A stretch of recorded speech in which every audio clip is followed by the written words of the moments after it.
we'll do that. Bismillah, alhamdulillah, wa salatu wa salam ala rasulillah.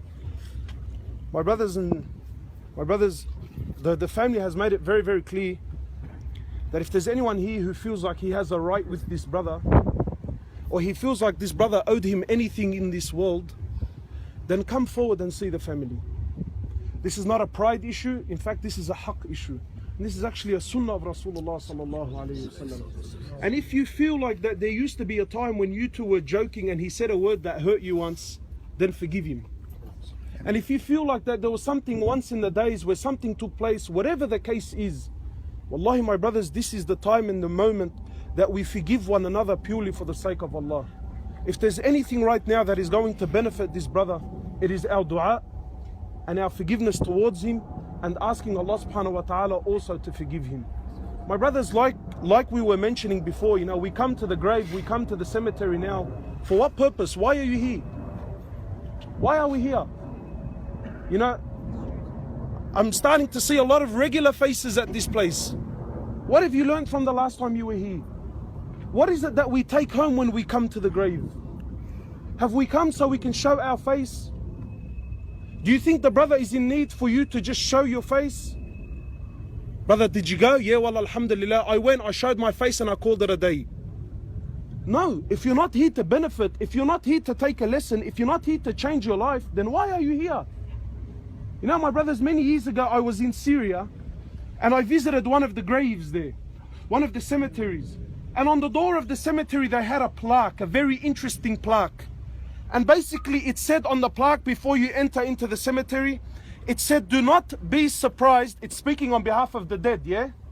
It said, do not be surprised by us, for we were like you yesterday. But as for tomorrow, well, tomorrow you will be like us. Don't come here and be shocked. There's nothing to be shocked about. And don't feel sorry for brother. Wallahi, don't feel sorry for the brother. Rather, you should feel sorry for yourself. How are you living your life? And how will you live? What is the purpose of our existence in this world, my brothers? What, to eat, to play, to wear nice clothes and a hectic watch and drive a mad car? Do you really think that Allah, hasha lillah subhanahu wa ta'ala, do you think Allah subhanahu wa ta'ala is that bored and he has nothing to do but to create these little human beings that will spend all their lives competing amongst one? Do you really think that that's the purpose of our existence? Or did Allah subhanahu wa ta'ala create us for something far greater? My brothers, life is not a joke. It's not a joke. You've been created for a reason. And we stand here now and I see many broken hearts and, you know, obviously the father standing next to me, whatever have you. But ask yourself really, now in this moment, what good is a house to this brother? What good is all the money in the world to this brother? What good is an AMG or a Lambo, whatever you want to call it? What good is that now to him? What good is a 6'2" blonde? It's of no benefit. It's of no benefit. No matter how many zeros were in you, it's of no benefit now. Granite bench tops, timber bench top, ensuite, not ensuite, is a double story, is it a split level? How many? This is of no benefit whatsoever. This is gone. وَمَا الْحَيَاةُ الدُّنْيَا إِلَّا مَتَاعُ الْغُرُورِ. What is the life of this world except it's a deception, it's a dream, it's an illusion. Why is it a dream? Because to believe in the dream, you have to be what? You have to be asleep. Ali bin Abi Talib, he says, you're asleep. And when death comes, you wake up. Ya hasrati, whoa, where am I now? And it's too late then. You can't go back.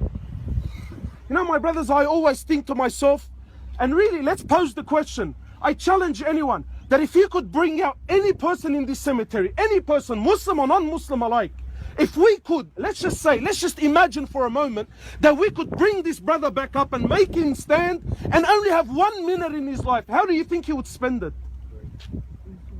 What would he do with that minute? We sit here thinking, you know, I feel sorry for the brother. You know, again, no, don't feel sorry for him. There are no accidents in Islam. Wallahi, you know, so young, so... No. His death was decided by Allah 50,000 years before the creation of the heavens and the earth. That bullet had his name on it, whether you like it or not. That time, that place, that location, this was all decreed by Allah subhanahu wa ta'ala. The question is how did you go? How did he go? What state was he in when he left this world? How are you living your life, my brother? How many more visits, how many more reminders, how many more deaths do we have to see before you and I wake up and pull up and come to understand? Why are we wasting our lives for? For what? For what benefit? So I ask, if we could bring him up, brother, how would you spend your minute?